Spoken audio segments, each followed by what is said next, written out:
Welcome to Cartoonist Kayfabe. My name is Jim Rugg. I'm Ed Piscor. And today we're going to look at one of my favorite weird comic things, Octobriana and the Russian Underground by Peter Sadecki.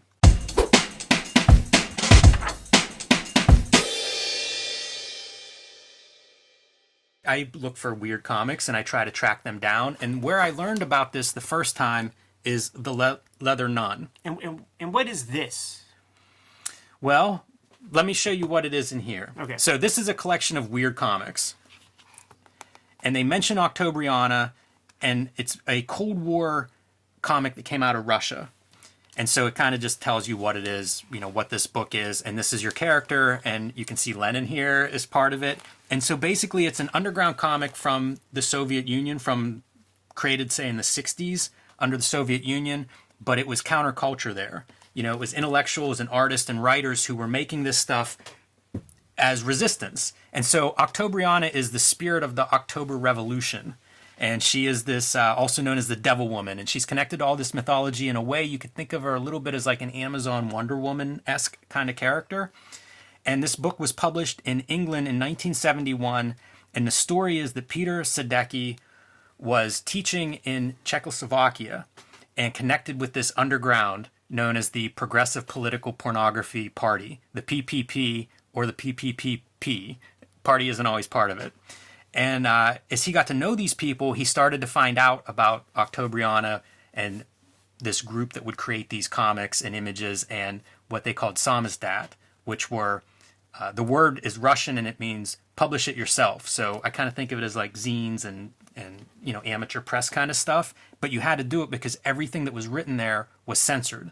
And you could not do any kind of thing against the state or Soviet oppression without going to the, you know, labor camps or something. Siberia ain't that far away. So it's a bunch of kids that would get together, and the pornography part is they would get together, they would drink their vodka, listen to rock and roll on cassette tapes and stuff, whatever they could smuggle in, and make this kind of material and have orgies, which is one of the ways they could kind of express this this frustration and pent-up frustration.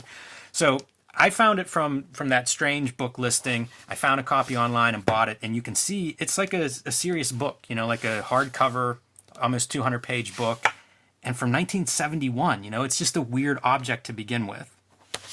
So I order it, and I start reading about it. This is your author who defected from Czechoslovakia and smuggled this material out, and it just kind of goes through the history of the character, the materials, how he came in contact with them, profiles a few of the people in the PPP, and it's just this weird object and piece of comics history.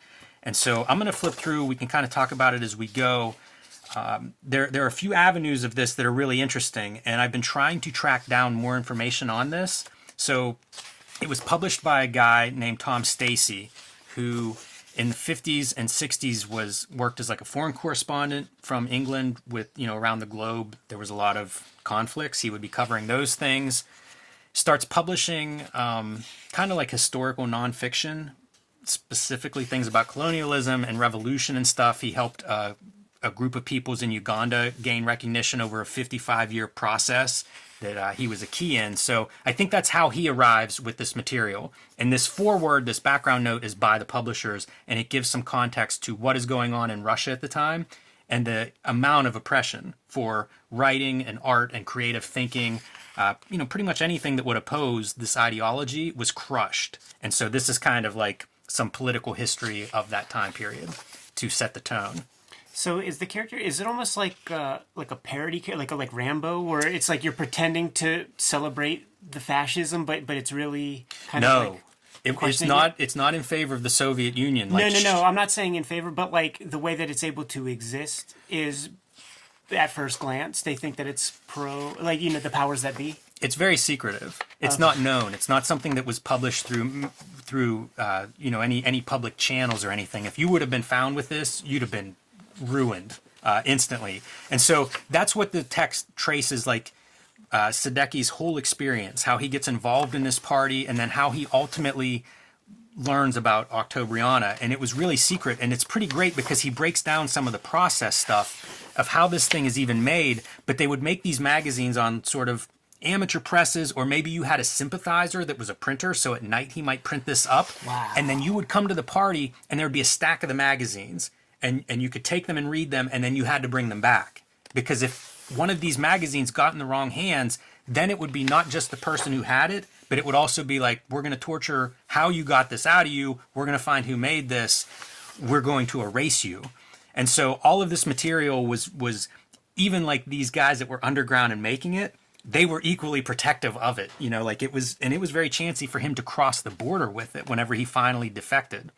So you see some photos from some of the parties, and again, like he's profiling some of the people and the experiences that he has, and he has several contacts with this group.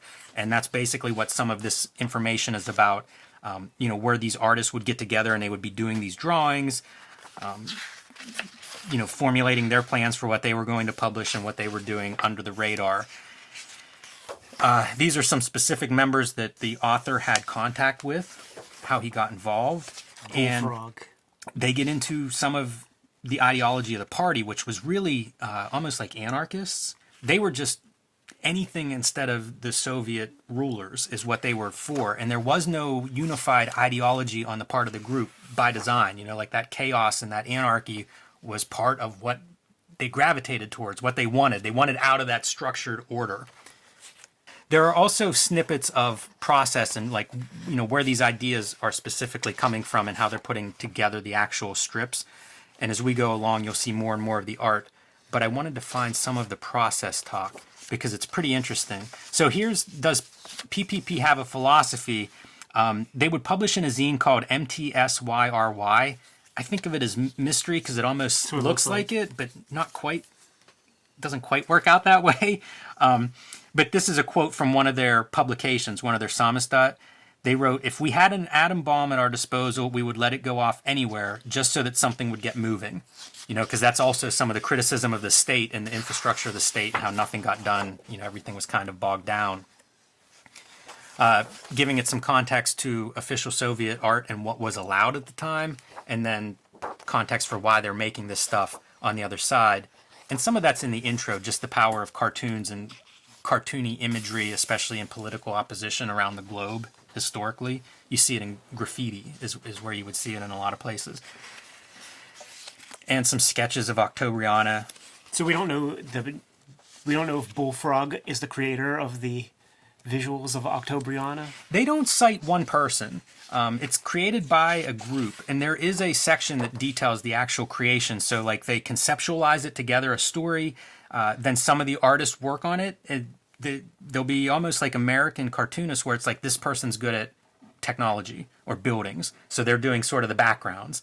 Somebody else would be good at, you know, figure drawing, so they're working in the figures, and they meet and they kind of do it creatively as a team, as a unit, and redraw it into something finalized. You know, it's something that's funny. I was just thinking, man, like I've had, you know, girlfriends who work in academia, so you go to the parties, man, with the other professors and smarty pants type people. You meet people with many different kinds of cultures and stuff, and people who come from oppressed cultures, and they're smart and they're progressive, and you talk to them, get to know them a little bit, but you could tell that they still have little bits of that old ideology. They grew up in that, and I do like that.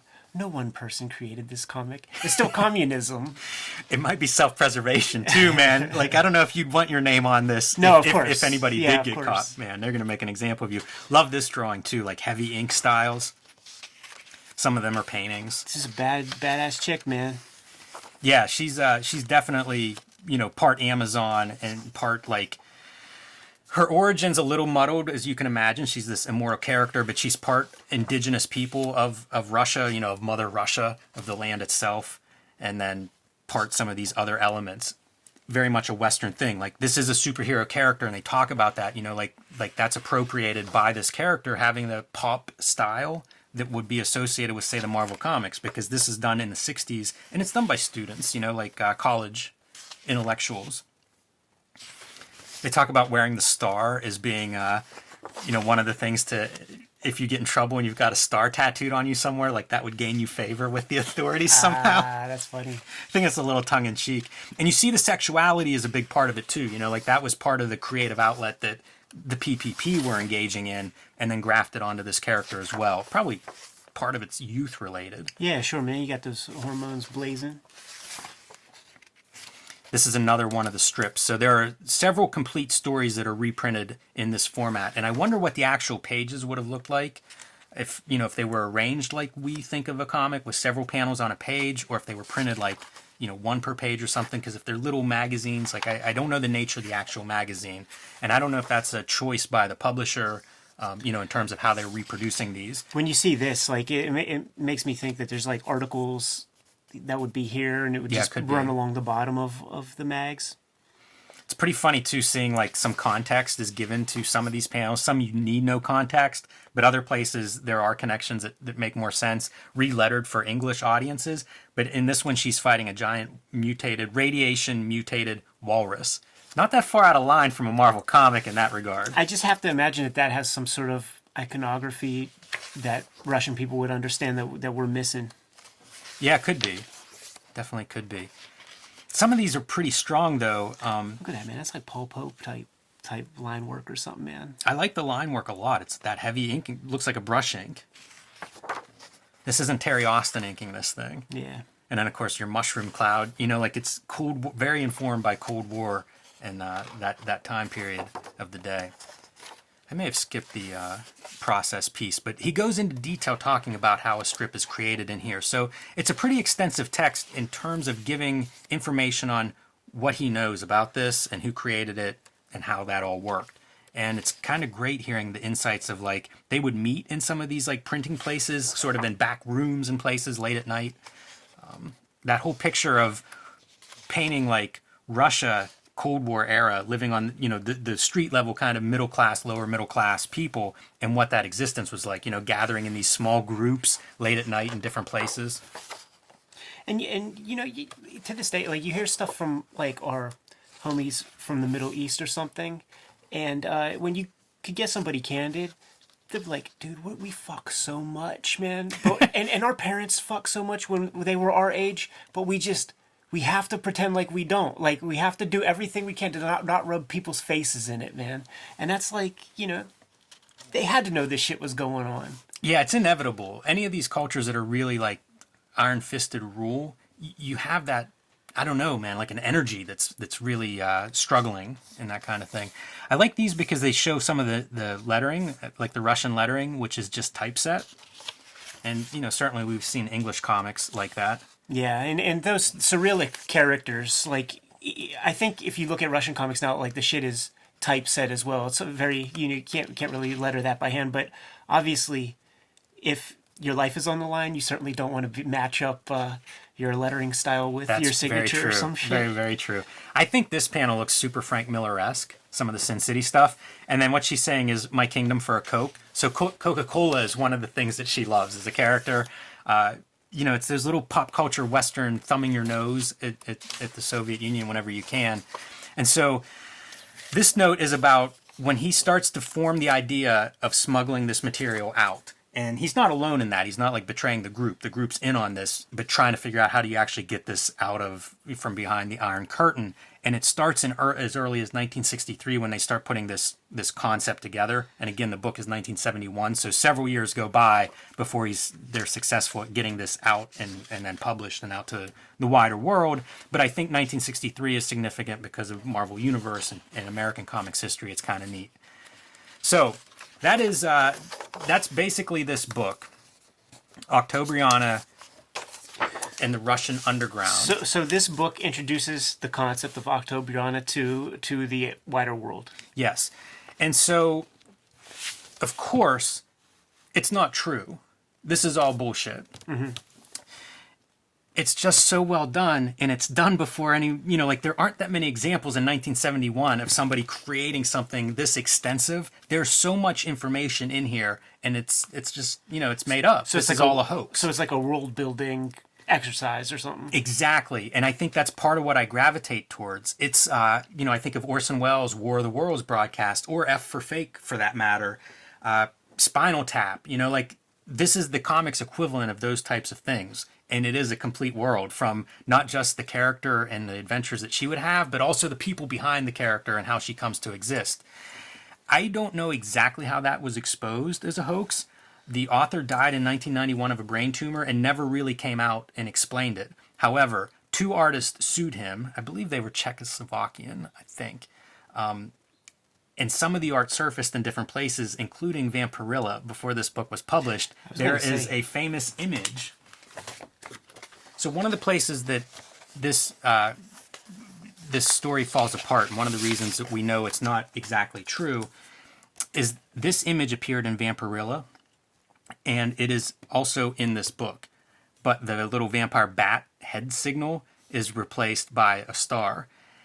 So apparently the author, Peter Sadecki, had hired these artists to put together a comic that was about an Amazon warrior. I don't know what happened to that comic, why it never went anywhere, but eventually it was repackaged as Octobriana in the Russian Underground book. And because this character was put out into the world as if this is a real character and, you know, she's sort of a symbol of freedom, or at least of revolution and rebellion, other creators would find this and start to do stuff with her. And so one of the first ones, and possibly the first time I actually saw Octobriana and didn't realize it, was in Brian Talbot's Adventures of Luther Arkwright. So you see the character on the cover here. She's primarily just in this issue, issue 3, and she's treated as very much like a Rambo-esque commando-type fighting warrior with guns. In between having sex with Luther Arkwright, she's also, you know, part of that PPP ideology is the sex part. So she's basically a war machine with an insatiable appetite for love. In the back of issue 3, this is the Dark Horse version, we get an interview with Trina Robbins talking about the character. So the character came across, you know, probably from the book. Captured Trina Robbins, we know of as cartoonist, underground cartoonist, mainstream cartoonist, but also historian and author. And she writes a lot about women superheroes. She's done a book on women cartoonists. And so I assume she comes across this character and wants to know more and starts digging. Connects her to Brian Talbot, who's also using the character, and so they kind of compare notes. Whenever Trina would travel to different places, she would talk to the artist, especially like she comes in contact with some Russian animators, and she asks them about the character. What do they know? Is this real? Have you heard of this? And they said that they heard it was a hoax put together by Americans, and specifically Americans out of San Francisco. So kind of underground comics. And we know that CIA would do things, right? They would fund pop art and, you know, abstract expressionism and different avenues to kind of, I don't know, advance capitalistic American ideals through the arts. So that was part of the war, you know, that was part of the battlegrounds in a weird way. And according to Trina Robbins, that was kind of what these Russian animators thought this character was. Trina Robbins in San Francisco at the time knew nothing about it, so she does not believe that. And as I said, I don't think that's actually the case. I wouldn't be surprised, you know, like with the things that have been coming out in the past couple decades about like even Aleister Crowley and how Aleister Crowley was a, you know, he was a mole for British intelligence to try to get us into World War II earlier. I could see this being like a propaganda piece, man. You know, super buxom Russian girl, like hidden behind that iron curtain. There might be a whole lot more of them. Need to go fuck those guys up and see what they're about. I don't know. That seems like it could be a propaganda piece. It's a fun story. And I tried to get in touch with Tom Stacy, the publisher of this. He's still alive. He's in his 90s now and has not responded to any of my emails because I'm curious what he knew. I think he published this. This is all just conjecture on my part, but I believe he published this thinking it was legitimate because it's in line with the work that he was doing. Very, celebrated work from a political, historical point of view. And so I think he came across this, believed it to be true. I'm very glad he did. It's a great edition of a book, and I love this concept. And I love that I don't know exactly the truth of all this story. Octobriana has appeared in lots of other comics since then. This is one that has a little bit more information about the conspiracy around her. You know, at this point, David Bowie wanted to do a movie about Octobriana at one point. So there are all these little threads of Octobriana that sort of then spread out into pop culture. Billy Idol has a tattoo of Octobriana on his arm. These are some of the other Octobriana comics that I have found. This one is noteworthy because, it's the adult version of her personality that we get to see here. This is from Cherry's Jubilee #2. And it is basically, porno comic where she teams up with Cherry's Jubilee for a couple of pages. But a lot of the places that will run stories about her or comics about her, then we'll have some text about it. And it's perpetuating the bullshit. It is, and sometimes it's adding to it, or, like I said, she does exist in all these different frames at this point, from tattoos to unproduced movie scripts and things. So it's an interesting character, one that's not 100% transparent or clear what is real and what isn't when it comes to the character. But again, from our point of view, my interest is primarily this book. As a text, it's pretty phenomenal. It's this piece of comics history, it's written as history, and even if it's not accurate, it's very entertaining. So what? It inspires you to do what you're doing now?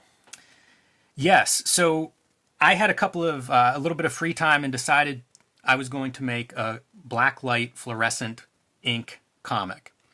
And I was looking for subject matter that fit that. And so I arrived on Octobriana. When I think of black lights, I think of like 70s art. Mm-hmm. And so my concept is, it's called Octobriana 1976. And it is that American underground cartoonists got hold of this book. They felt a certain connection, a kinship with their countercultural underground Russian cartoonists.